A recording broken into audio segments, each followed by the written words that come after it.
Hello दोस्तों, स्वागत है आप सभी का इलेक्ट्रोमैग्नेटिज्म सीरीज के एक नए वीडियो लेक्चर में। ये इलेक्ट्रोमैग्नेटिज्म सीरीज का पार्ट 8 है।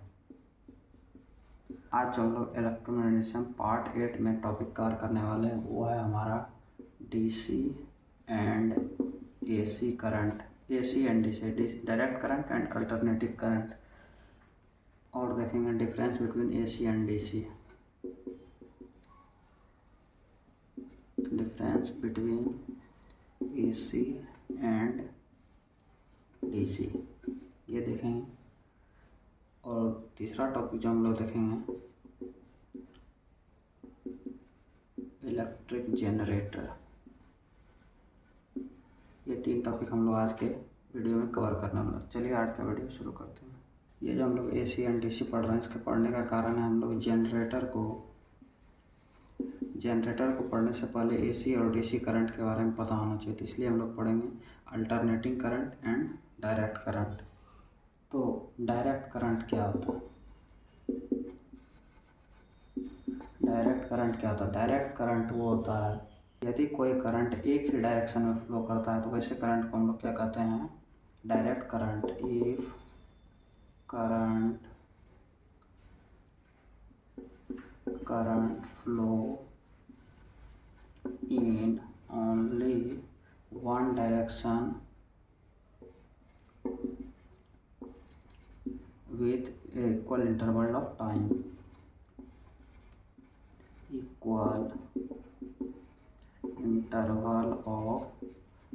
यानी सेम इंटरवल के टाइम में यदि जो है एक ही डायरेक्शन में जो है करंट का फ्लो होता है, तो वैसे करंट को क्या कहते हैं? DC current. This is called DC current, direct current. तो इसी को कहते हैं डायरेक्ट करंट। तो डायरेक्ट करंट आप लोग कहाँ देखते हैं? तो डायरेक्ट करंट जो होता है, आप लोग घरों में जितना भी सेल देखते हैं, बैटरी देखते हैं जो कि गाड़ी में लगता है, या फिर जितने भी टॉर्च में लगता है, जितने भी चीज़ों में लगता है, तो वो सारा जो है डीसी का एग्जांपल है। यानी कि छोटा मोटा सेल और बैटरी जितना देखते हैं, वो सारा सेल और बैटरी क्या है? डीसी का उदाहरण। यानी उस सब में क्या होता है? डायरेक्ट करंट यूज होता है। और डीसी करंट का पोलैरिटी फिक्स होता है। पोलैरिटी जो है फिक्स होता है, मतलब कि इसका जो है डायरेक्शन, करंट का डायरेक्शन चेंज नहीं किया जा सकता। पोलैरिटी फिक्स होता है, यानी कि करंट का फ्लो फिक्स होता है, इसका करंट का डायरेक्शन चेंज नहीं किया जा सकता। अब जानते हैं एसी करंट क्या होता है, यानी अल्टरनेटिंग करंट क्या होता है?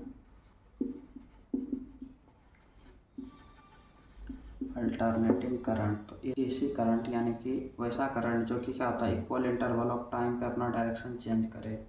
ए current which if a current reverse the direction with equal interval of time, यानी कि वैसा करंट जो कि क्या होता है? इक्वल इंटरवल का पे जो है उसका डायरेक्शन क्या होता है? रिवर्स हो जाता है। यदि हम आपको दिखाना चाहें डायग्राम में, तो वो कुछ ऐसा दिखता है। ये है हमारा डीसी का डायग्राम। डीसी ये टाइम है और ये वोल्टेज है। तो ये क्या होता है कि ये टाइम बढ़ रहा है और वोल्टेज क्या हो रहा है? समान जा रहा है, यानी कि वोल्टेज और करंट जो है चेंज नहीं होता, इसका डायरेक्शन चेंज नहीं होता। तो ये है डीसी का डायग्राम, समझ में आया? तो ये है डीसी और ये है एसी का। एसी का कुछ ऐसा होता है, यानी कि वो जो है, यानी ये ऐसे जा रहा है। ये आपको साफ करके दिखाते हैं अच्छे से। एसी करंट की बात की जाए तो एसी करंट कुछ ऐसा होता है, यानी कि इक्वल इंटरवल ऑफ टाइम पे उसका डायरेक्शन क्या चेंज नहीं होता, यानी एक ही डायरेक्शन में क्या हो रहा है? टाइम इक्वल इंटरवल के टाइम पे चलते जा रहा है। 2 मिनट, 3 मिनट, 4 मिनट, तो क्या हो रहा है? एक ही डायरेक्शन में चलते जा रहा है। वहीं जब एसी की बात की जाए तो एसी कुछ ऐसे चलता है, यानी कि यदि 1 मिनट में यहाँ तक गया, 1 मिनट में यहाँ तक गया, तो अगले 1 मिनट में नीचे डायरेक्शन में जाएगा। देखिए डायरेक्शन चेंज हो रहा है। दूसरे मिनट में कहाँ जाएगा? नीचे तरफ। देखिए ये दूसरे मिनट में, फिर ये तीसरे मिनट में। इसी तरह से इसका सीक्वेंस चलता रहता है। तो ये है एसी करंट, ये है डीसी करंट। तो ये एसी और डीसी। उम्मीद है आपको समझ में आया होगा। और इसका जो डायरेक्शन जो चेंज होता है, उसका जो है सेकेंड का 100th भाग में जो है जो है इसका डायरेक्शन चेंज होता है, यानी कि इसका जो डायरेक्शन जो रिवर्स होता है वो सेकंड के 1/100वें हिस्से में क्या होता है कि इसका रिवर्स होता है डायरेक्शन। यदि सेकंड के 100वें हिस्से में यहाँ था तो अगले 100वें हिस्से में यहाँ आ जाएगा, अगले 100वें हिस्से में यहाँ आ जाएगा। तो यही है AC करंट, यानी कि सेकंड के 100वें हिस्से में क्या करता है, ये डायरेक्शन अपना चेंज करता है, यानी रिवर्स करता है। अब देखते हैं DC वर्सेस AC, यानी AC और DC में क्या अंतर होता है। तो DC करंट में क्या होता है कि करंट का लॉस होता है, यानी इसका कंडक्टर का जितना लेंथ बढ़ेगा उतना DC का क्या होगा, करंट का लॉस होगा। तो इसमें क्या होता है, करंट का लॉस होता है। वहीं जबकि AC की बात की जाए तो AC में कितना भी लंबा दूर तक हम लोग करंट को ले जाएं तो नो लॉस ऑफ करंट होता है, लॉस ऑफ करंट, यानी कि करंट का लॉस नहीं होता है। तो हमने बताया कि DC करंट में क्या होता है कि जितना कंडक्टर का लेंथ बढ़ेगा, यानी कि जितना ज़्यादा दूरी तक हम वायर को लेके जाएंगे उतना ही क्या होगा, करंट का लॉस होगा। जबकि AC में ऐसा नहीं होता, यानी कि हम कितना भी दूरी तक लेके जाएं वायर को तो हमारे करंट का लॉस बिल्कुल ही नहीं होता है। अब जानते हैं इलेक्ट्रिक जनरेटर क्या होता है। जनरेटर क्या होता है, तो इलेक्ट्रिक जनरेटर उसको कहते हैं, जैसा कि हमने बताया था मोटर में बताया था कि इलेक्ट्रिकल एनर्जी को मैकेनिकल एनर्जी में कन्वर्ट करता है, लेकिन ये क्या करता है कि मैकेनिकल एनर्जी को जो है इलेक्ट्रिकल एनर्जी में कन्वर्ट करता है, इलेक्ट्रिकल एनर्जी में कन्वर्ट करता है। तो वैसा मशीन जो कि मैकेनिकल एनर्जी को इलेक्ट्रिकल एनर्जी में कन्वर्ट करे उसको क्या कहते हैं, जनरेटर करते हैं। तो आप इसको कहाँ देख सकते हैं, तो आप लोग डायनमो का यूज़ किए होंगे आप बचपन में। तो आप लोग क्या करते होंगे, साइकिल के पहिए में वो डायनमो जो लगाते थे जैसे बल्ब जलाते थे, तो वो क्या है, एक तरह का वो के भी क्या है, जनरेटर है।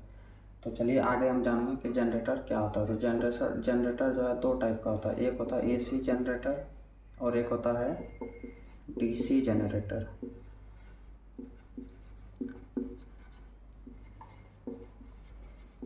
तो ये होता है जनरेटर का क्या प्रिंसिपल होता है। तो जनरेटर का पिछले वीडियो में हमने बताया था इलेक्ट्रोमैग्नेटिक इंडक्शन।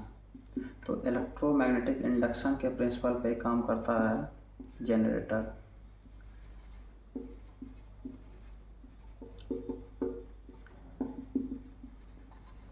इलेक्ट्रोमैग्नेटिक इंडक्शन के प्रिंसिपल पे काम करता है जनरेटर। दैट मीन्स कि जब हम क्या करते हैं कि एक कॉइल को मैग्नेटिक फील्ड में डालते हैं और उस कॉइल में क्या करते हैं, मैकेनिकल एनर्जी हम लोग देते हैं। क्या करते हैं, उसको आपने जनरेटर देखा होगा तो उसको हैंडल से हम लोग घुराते हैं, मतलब क्या, दैट मीन्स कि हम लोग उसमें मैकेनिकल एनर्जी देते हैं, तो वो हम लोग को क्या करता है, इलेक्ट्रिकल एनर्जी प्रोड्यूस करके देता है। तो इसी इलेक्ट्रिकल एनर्जी कहाँ से प्राप्त होता है, तो ये जो इंड्यूस्ड करंट इसमें आता है तो उसी से हम लोगों को क्या मिलता है, इलेक्ट्रिक करंट मिलता है। और हमने बताया कि जनरेटर जो है दो प्रकार का होता है, AC जनरेटर और DC जनरेटर। AC जनरेटर उसको कहते हैं जो कि क्या करे, अल्टरनेटिंग करंट दे, अल्टरनेटिंग करंट हम लोग को दे, उसको क्या कहते हैं, AC जनरेटर। जो डायरेक्ट करंट दे उसको क्या कहते हैं, DC जनरेटर। तो अगले वीडियो में हम लोग AC और DC जनरेटर को डिटेल में पढ़ेंगे, उसका कंस्ट्रक्शन, उसका वर्किंग, ये सब देखेंगे। तो आज के वीडियो में इतना ही, मिलते हैं अब अगले वीडियो लेक्चर में। तो आज के लिए धन्यवाद।